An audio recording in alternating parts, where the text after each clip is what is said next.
代替公司化了后，继续活化土地资产，认为这园林火车头附近正适合开发，而且逐工的旅客呢，拢超过16000人次，希望会当甲后车头2.7公顷的土地，引进这百货公司，还有电影院等等的设施。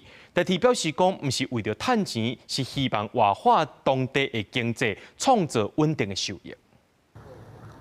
位伫园林后火车站，这一大片的空地啊，都是代替拍算要用来活化的土地资产。听到代替就要启动园林后火车站4块位的土地都经招商，园林市公所表示乐观其成。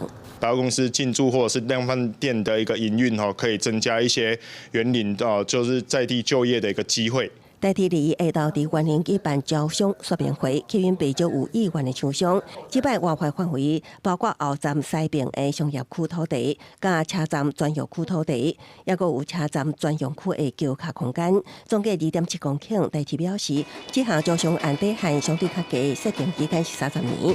有股投资只有1亿4000多万，对代替损益平衡帮助有限。不过希望透过引进商业行为，重新塑造站区机能，也带来长期性的收益。要损益两平，我会从其他的像台北市啊，或者大都会区的开发案，去尽量创造我们资产的收入。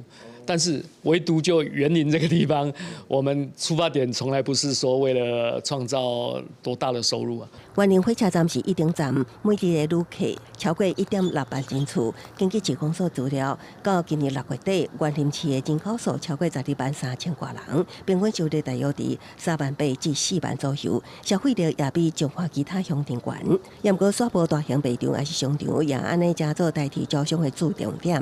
当地民众对这项开发 是有不同的看法。那个高铁附近或者是那个捷运附近的房价一定都会涨。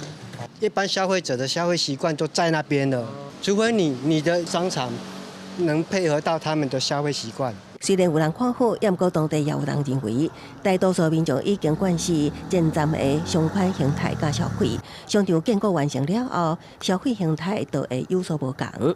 要安怎来串联前后站人潮，也是一大课题。公司新闻采访报道。